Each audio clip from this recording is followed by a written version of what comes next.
Welcome to our March New Moon Monologues. I'm Erin Hutland.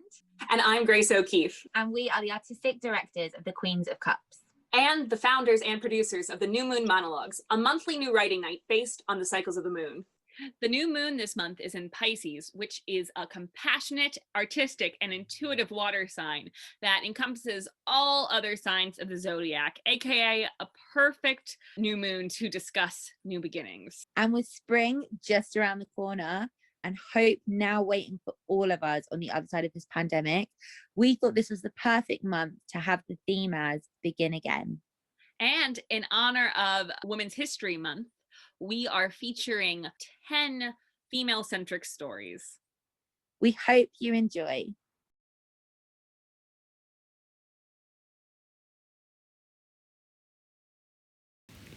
January 1st, 2021. We all said hooray, a brand new day, that awful year is done. But now, 3 months on, I'm afraid to say it's not okay, the worst of it's not gone. Everything sucks, but that's okay. We just have to try to make it through another fucking day. It sucks, but it's all swell, 'cause each day that we are living is a day closer to living through this hell. It's fucking hell. We're gonna try to keep it positive, complaining is derivative by now. And despite the mess that's in the press, I have faith the human race will survive somehow. At least for now. Everything sucks, but that's okay. We just have to try to make it through another fucking day. It sucks, but it's all swell, 'cause each day that we are living is a day closer to living through this hell.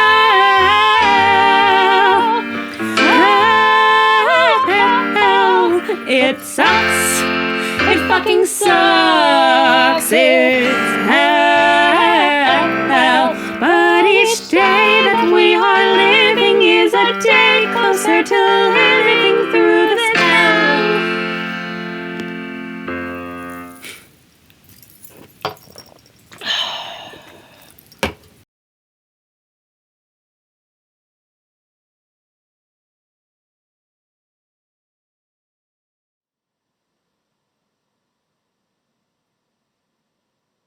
Run.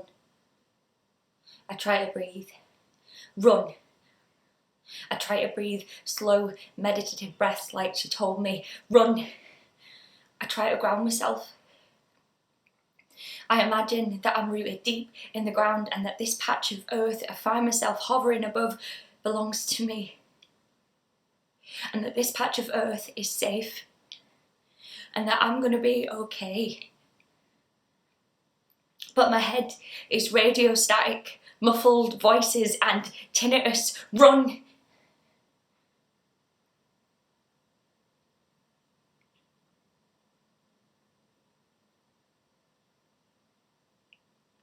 You know that feeling you get when you walk on a broken escalator? You get motion sickness even though you're not moving. And with each step you worry that the mechanisms will start churning again mid-journey and you'll topple down into the metal jaws and conveyor belt below. That's what it's like. That's what it feels like. The ground is steady, sure, but you're motion sick nevertheless. It's like cold, uncertain, and I'm constantly afraid of falling.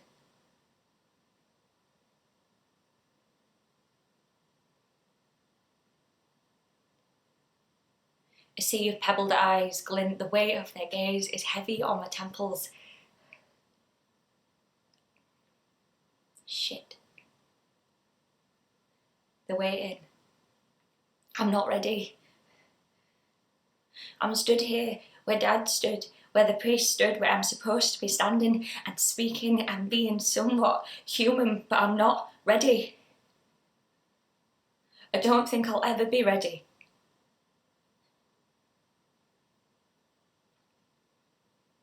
Black figures sit somberly on each pew,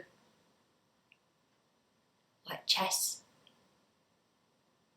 lined up and even. They're a paragraph of people, and it's me that's been given the sentence. Well, we all have, I suppose. Except Josh. He's the only one who hasn't got a clue what's going on. Lucky bastard. The rest of us get to carry around grief like an overstuffed backpack.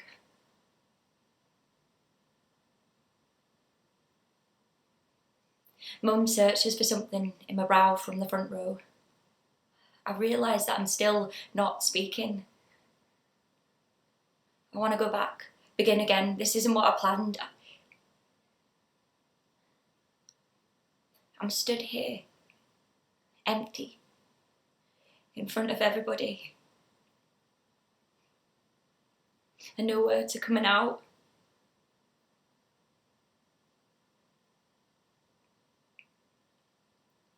It feels like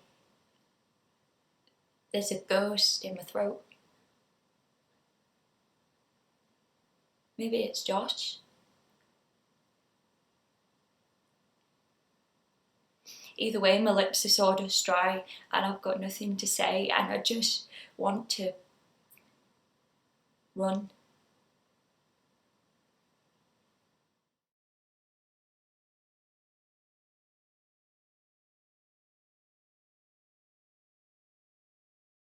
Are you ready? Yeah.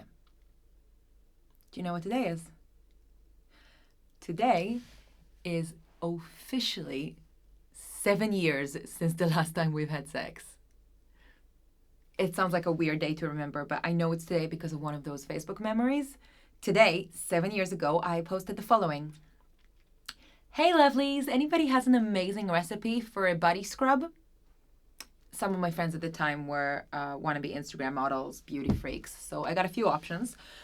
Rock salt based, brown sugar based, oats based. Eventually, I landed on a concoction of rock salt, lavender oil, some coconut butter, and rosemary from the kitchen. I took this concoction and I went to the shower and I scrubbed. I scrubbed so long and so hard that by the time I was done, I felt raw and I didn't want to put on a towel. I went to my room and I remembered that I didn't put on new sheets that week. So dripping and wet and with skin covered with red scratch marks, I changed the sheets. And then I just laid there. Just breathed in the feeling of being clean. A part of me wanted to reach down and touch the bit of me that used to be all about pleasure. But I don't know why I felt like if I would touch it, I would somehow undo all the cleaning I just did. Like I would be contaminated again.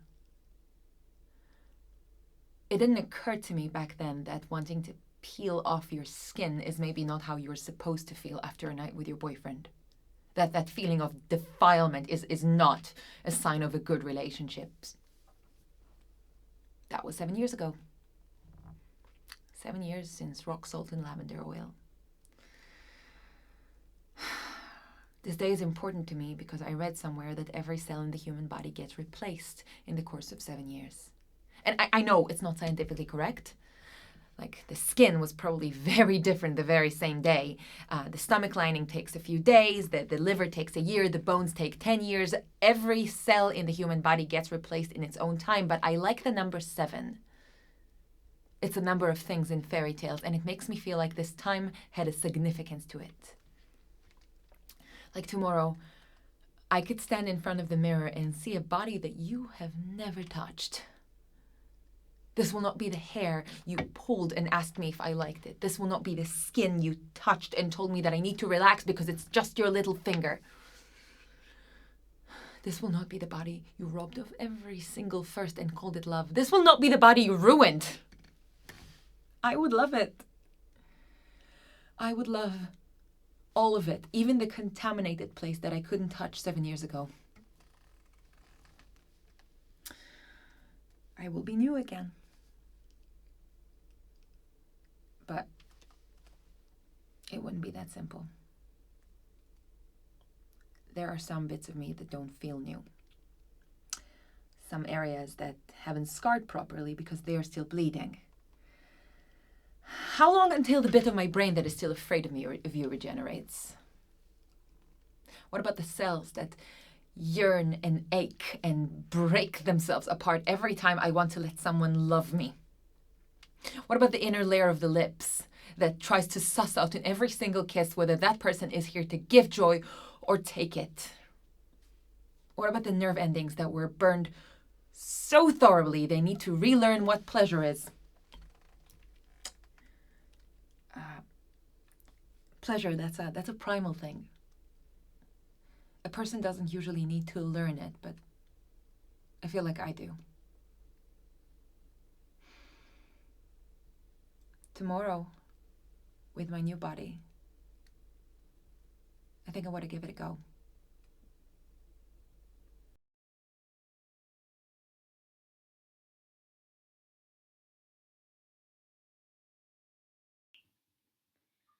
She wished she was 5. Maybe not quite the 5 she had known, but the 5 that others indulge in nostalgia about, with colour and play and wonder, and not a wondering about when next month's rent is going to appear, but a wondering about everything and anything without any fear. And the greatest pain you'll know is Grey's knees. The only bit of green to be seen for a while is a mile-long home to thrown-out mattresses, used needles, empty cans and empty dreams, which may seem hostile, but to her it was the only thing worthwhile, as meanwhile they were destroying, but she was creating, exploring jungles and volcanoes, fighting pirates and crocodiles. That shitty alleyway was all she needed to make her smile. And it would keep making her smile. At 6, at 7, at 10 and 11, the girl with the hood. But she has Lonsdale trackies because Nikes cost too many pennies. But it's blue, she likes it. And although her dad says, "You my bin look like a hun," she knows when all is said and done he's messing. Because he knows that her Celtic top is practically sewn to her skin, and it would be a sin to take it off. And without it, what has she got? A reputation waiting for her that she steals cigs from the shop, that she scrounges off those who work harder, that she doesn't speak to the father of the one too many kids she's struggling to raise, that she drinks away her days in a drug-fueled haze that is non-stop. And they think that they've uncovered and discovered that because she says mother and brother more like V's than T's, that she doesn't deserve a shot. Too busy embracing their own to throw her a bone because her T's are not quite there. In matter, in chatter, in letter, in sweater, they think they're better than someone who says water. It's like they forget she's someone's fucking daughter. Teenage years occur with less of a warning than she'd hoped for, but she's still one of the good ones who cares a fuck ton. She'll always offer a cup of Rosie Lee as strong as her will to defy the structures in place that give her no grace, that tell her she is useless, that tell her she is worthless, that tell her she's simply not trying. But whilst they're out whining and dining, she's not dining but not whining about it. She's crying yet managing to keep on smiling, keep on working through her 20s, her 30s, her 40s, her 50s, her 60s, her 70s. For the money that's never enough to last, but she still hopes will give her the chance to have a life slightly more like they have. But that's not to say that her life's completely full of disarray and that it's as grey as the tower block she happily calls home. But it's just a shame that they never invested in her enough to help her break out of the cuffs that will always separate her kind from theirs. Because yes, she was always in their Facebook thoughts and their Twitter prayers, but that does not equal care. She often wonders, was it nature? Was it nurture? How long will she have to keep on searching for who she is and why she is who she is? She wished she was 5.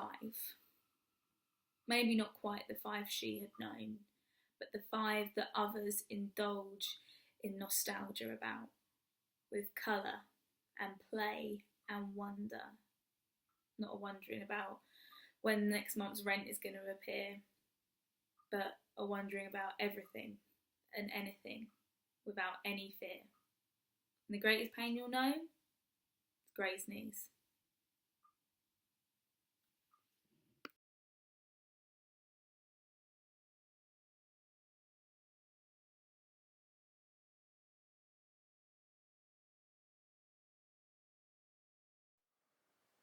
Take this and go, and don't come back.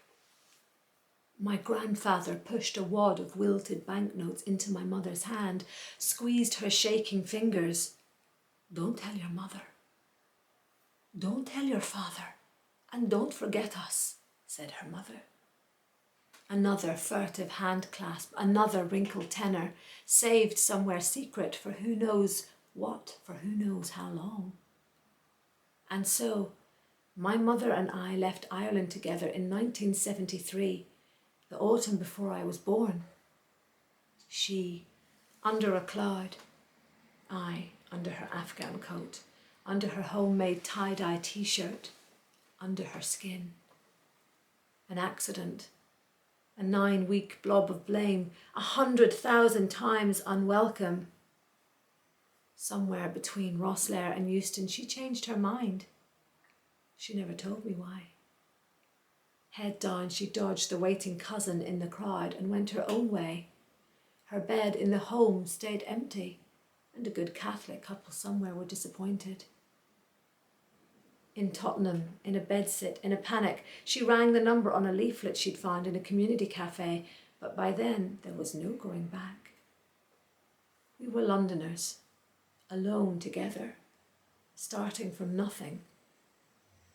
She spiked her hair and danced to the radio, me in her arms, and drew a keyboard on the kitchen table edge in biro, and played Madness and Mozart and taught me the moon coin jig, my fingers on hers as she played. We had a tricolor fridge magnet, a Doors of Dublin poster, and a Queen Maeve on a punt tucked behind the clock, long after Euros. Every December we glitter glued a Christmas card, and she'd spend an evening filling it with words, slowly, ending always in a foreign language, Noleg Shona. A dusting of glitter on her fingertips, like fairy dust far from home, as she wrote the address she knew by heart. I had 2 accents, home and school. They fought for a while, but school was tough and won in the end. Ireland was over the water, a green and bear-shaped country on TV every night where wars and peace began again and again, where actors spoke the people's lines and the weather had no shapes. Just once, I remember, she took me into a church. She never told me why. Looking back, I think her own mum may have died. The bleeding, naked, tortured Christ scared me to tears. Mum, about to light a candle, coins ready in her hand, saw me crying and hugged me out into the daylight again. There's no going back, she said, and bought us chips instead. And suddenly it seemed I was grown and she was, oh, so ill. And I wasn't grown enough. You never are. Somewhere between pain and oblivion, she begged me, take me home. They threw you out, I said. No. Her paper-thin hand held mine. They saved me. And saved you from the sisters of murder and a sewer for a grave. Not an end. A beginning. Now approaching Dublin, unsure if this is a beginning or an end, clutching my foreign passport, a smiling steward asks, first time in Ireland? An ancient anger stirs the ashes in my backpack, and I answer for us both. No. Going back.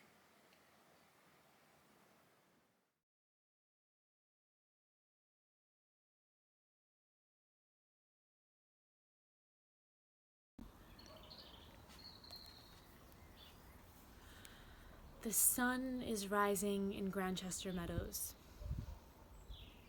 The sun is rising in Grantchester Meadows over the greenery. The grass feels vibrant to me, and I'm 4 months in, and I thought that I was over you, but now with the mugwort lacing my lungs and my cards laid out, I'm not so sure. I pulled the hangman in reverse, a refusal to let go. I used my own deck for the first time, and the first thing that comes to my mind is still each time whether or not you would have liked it. The sun is rising in Grantchester Meadows, but it feels like dusk. I find metaphors in everything in nature for your absence from me. I recall the moonlight striking your face in Jaywick. I wrote a poem in which you were the moon, and you wrote one for me in which I to you was woodlice, I quote.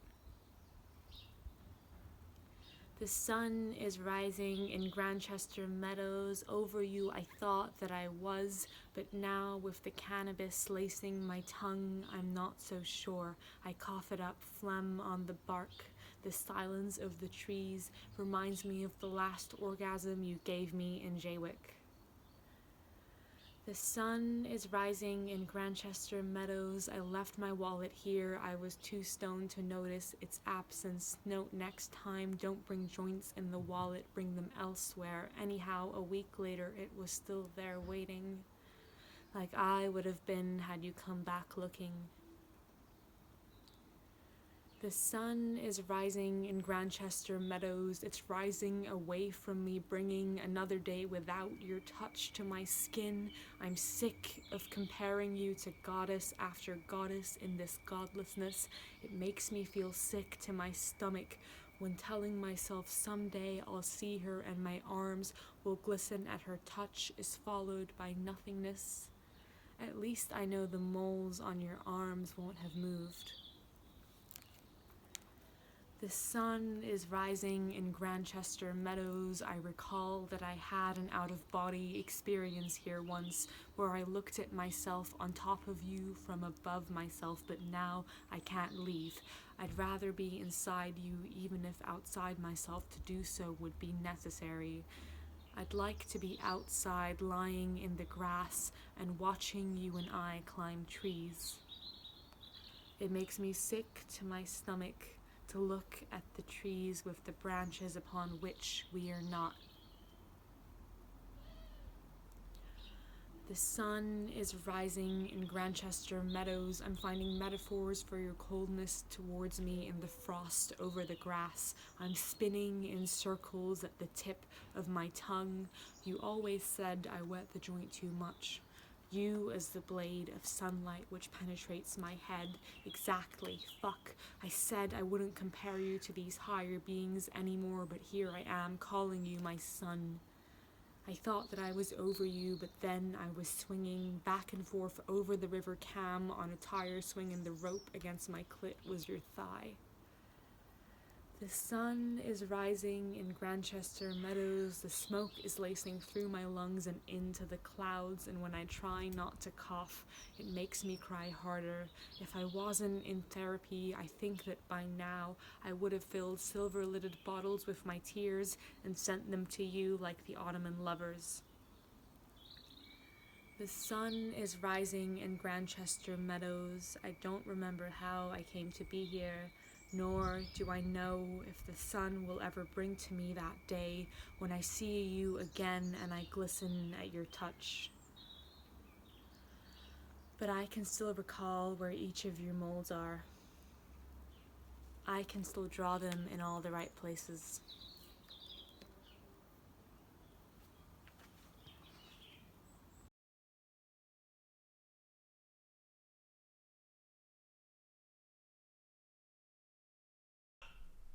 It was her tattoo that first made me notice her. Her tattoo and my knickers. I was vacating a toilet cubicle at Il Cantonone, and as I washed my hands, her cubicle flashed, the door opened. I saw a flash of her face in the mirror, but I wouldn't make eye contact, not with a stranger, and definitely not in a foreign country. Perugia is always hot, but today was exceptionally so. It's a beautiful city, famous for only 3 things: the annual Umbrian Jazz Festival, the far too tempting chocolate, and the murder of Meredith Kircher. Poor girl. I was there for the festival, a well-organised, customary trip. I arrive precisely 3 days before the festival starts, always in room 204 at the Brufani. I enjoy the sleepiness of the city, go to my favourite restaurants, order my usual dishes, and then, bam, the festival starts and the place is transformed. Absolutely unrecognisable. Musicians everywhere, buskers playing Italian hot swing, big bands marching up and down the paved streets, magical. I've been every year since Graham passed away. This was my 12th. I booked my room for the following year directly with the hotel as I leave, as it should be. Graham had a tattoo too. Maybe that's what made me notice. I was washing my hands when suddenly her hand was on my arm, actually touching me, and I saw it, a tattoo, a word, Amissa, on her wrist. Now, I know my Latin. I was top of the class, actually. Amissa, lost, a cry for help, I wondered. But I got no further because, well, frankly, I almost died of mortification there and then. I'd tucked my skirt into my knickers. Now, obviously, the correct thing for her to have done would have been to very quietly say something along the lines of, "I'm awfully sorry, but you seem to have..." and then made a slight gesture towards the offending region to allow the rest to remain unsaid, and then you'd both leave and never mention it again. But the next thing I know, this woman, this lost child, this Amissa, is reaching behind me and freeing the felonious garment herself. I could feel her fingers brush the bare skin of my left buttock and the top of my thigh, and as quickly as it happened, she was gone, my skirt was liberated, and I burst into tears. I came into Il Cantonone for the next few nights. It wasn't until the 4th that she wandered in and swung her backpack down on an Italian man's table. I called her Amissa. She was young, 20 or 30 maybe. I seem to have lost the ability to judge people's ages. There was a time when everyone was older than me, when I was surrounded by people, and then suddenly they weren't there anymore, and somehow at that moment everyone's age blurred into vague categories like young or old enough to know better. This Italian chap had his hands all over her, his arm hanging round her shoulder with his fingers dangling precariously close to her left breast. I could tell at once he wasn't right for her. I watched them. I thought maybe they were arguing. That night, I followed her back to her hostel for her own protection. She was young, far too young, and he wasn't to be trusted. Meredith had only been young once, so Amissa needed me. Graham had always wanted to come to Italy. When we accepted that we couldn't have children, we spoke about touring the world. We got as far as Wiltshire before his illness, and then, before I knew it, he was gone. On my first trip to Italy, just 2 months after I lost him, I stumbled across the Umbrian Jazz Festival. Absolute happy accident. I never even knew that I liked jazz. The next morning, I took my regular stroll in the day's fresh sun.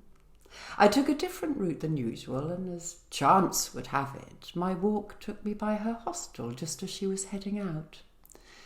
She carried her backpack through miles of tiny, dusty alleys of yellow stone that day, some so narrow I could touch both sides at once with barely outstretched arms, and over the next 7 days I seemed to come across her wherever I went, quite by chance, of course. Astonishing, really, though I suppose Perugia is quite small.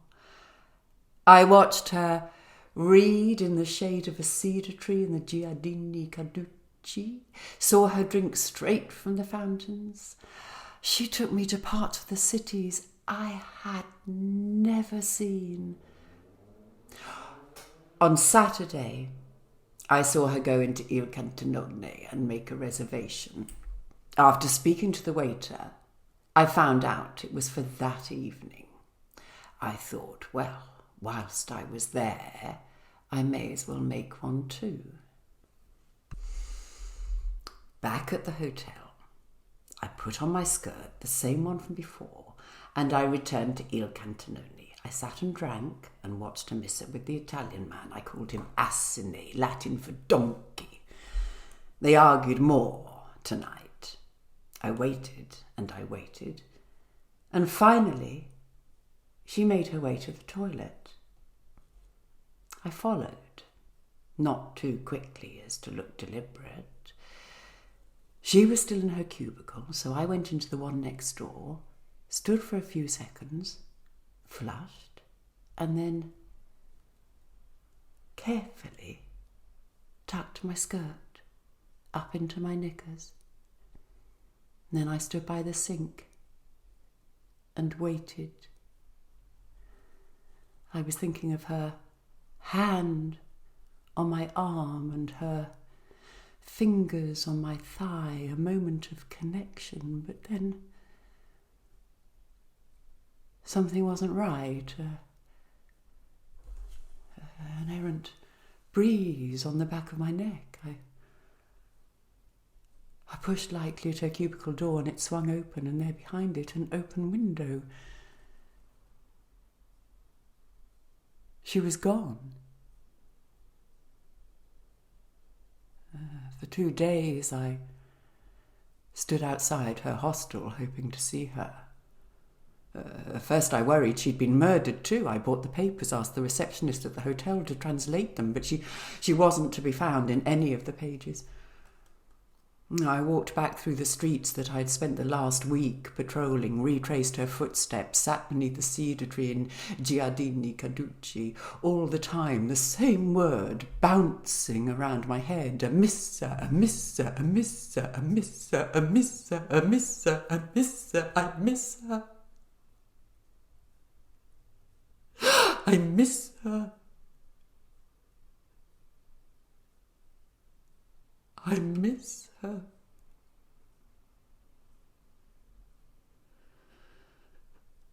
And suddenly I saw. I miss her. I miss anyone. This incident with a girl I didn't even know was the first tenderness, the first deeply human connection I'd had with anyone in 12 years. When Graham died, I needed to be alone, by myself. And then I suppose over the years, I forgot how to stop being alone.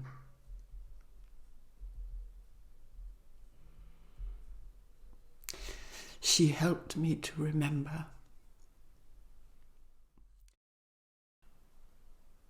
I found the tattoo parlour the following day on the Via Santa Colonna. After several painful minutes, I left. The word invenni slightly bleeding on the underside of my wrist. Invenni. It was my way of remembering. Invenni. Found.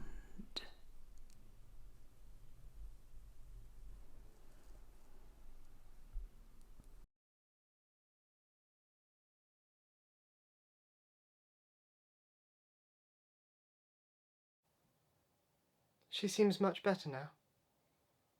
Now that I'm 2 months gone. I was gone much earlier, of course, so there's no need to mourn.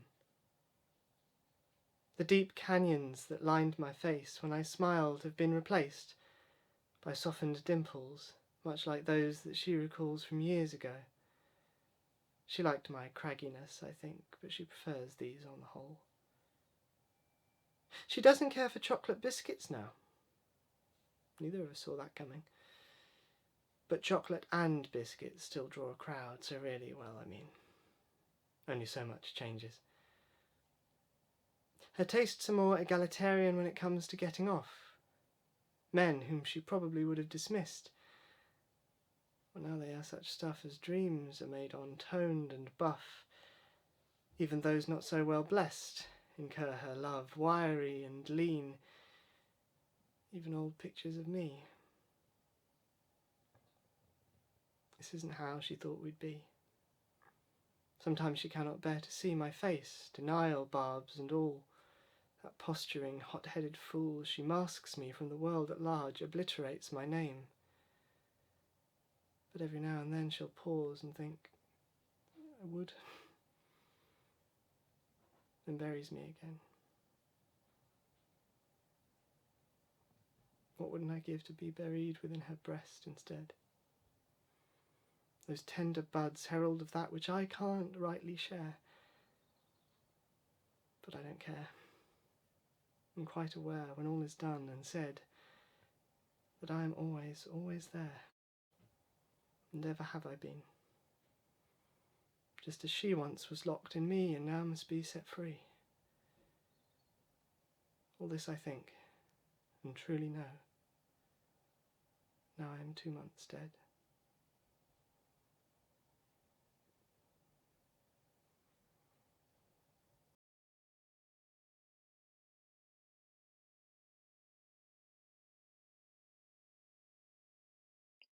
We cannot begin again. We're so close to an end, an irreversible, irretrievable end. Isn't the responsibility as caretakers of Earth resting in our cumulative grasp? Yet at some point it feels like our poise retracted from outstretched open palms to steely grip scattered like dice across the planet. There are children, piously taking to their streets, little hands, clutching hand-painted signs, there is no planet B, the hasty revocation of the idea that we might need a new beginning. Let me begin again. Perhaps some will need to be silenced. How will you plunder Earth B for her oil? Will you herd your animals in the final days towards a pen for slaughter or a pen for departure? I can't imagine you bringing your livestock, but killing them off isn't a good start to a new relationship. I don't think we have enough time to wait for the resistant to become the progressive. Is it even a majority we were ever waiting for? Let me begin again. I have a bachelor's in environmental science. I am willing to shed blood and be handcuffed, and though I never have been, I weep for joy at the mental image of mine own hands restrained like that. It's just sweetly symbolic. My advocacy for the proper posture of hands juxtaposed with my own placed in metals. Look at me when I'm talking to you. Let me begin again. Please. I think we could, at least, try. Or I could try. I can't control you.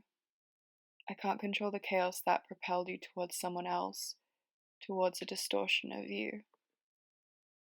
What would trying look like? What does it mean to begin anew? May I shed my old person? Let go of memories of sadness?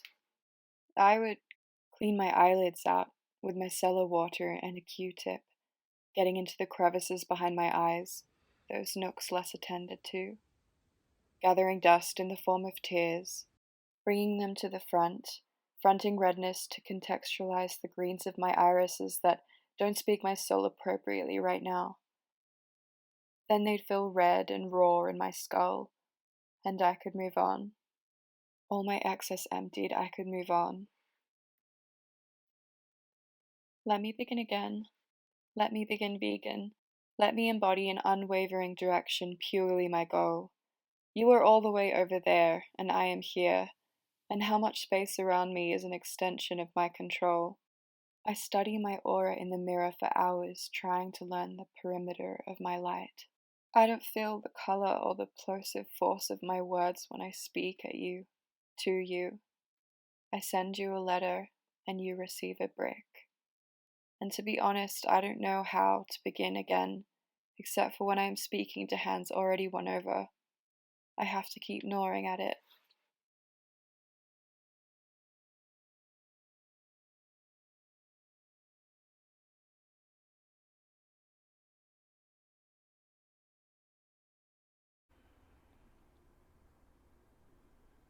Crawling out of our cages towards the end of what will feel like an age.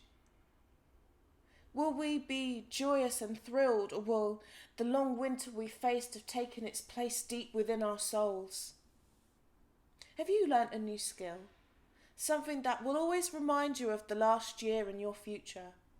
Or have you submitted yourself to your nest, never looking your best, and wondered how many hours is too many hours to commit to rest? Do you feel like that past year has flown? Or do you feel like you've had the chance to watch yourself grow slowly? Are you excited for what is yet to come? All the regular things that you've lost and haven't done? Or are you scared to rejoin a life that always moved too fast for you? Maybe you're happiest at home, without any outside threat, sitting down, sitting in, but living without any regret. With the world the way it was, there wasn't any time to make normal mistakes. Only time to take breaks away from what you've always done. And have you had fun? Or have you lost your enthusiasm over the endless days that cascaded into our lives without renegade? You know what I think? Yes, nobody asked, but I'd like to share, because the last few months have been anything but fair. I think at times you've rejoiced in your free time, smiled at the sky and sang while the weather passed you by. But I think there have been days when it all felt so strange that you've wanted to scream and shout and walk about in a frustrated rage. I'm sure that you've screamed, that you've cried, that you've laughed, and you've lied. You've probably shouted and pouted and stopped breathing and kept breathing, because while your world was put on hold, you have continued to grow. And whether you like it or not, you've gotten that little bit older.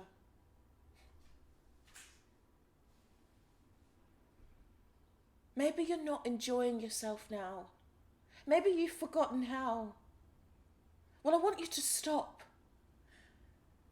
and then take a deep breath, look at yourself and smile. Because while you may hate how you're living now, every day, every week, every month, every minute is your chance to begin again.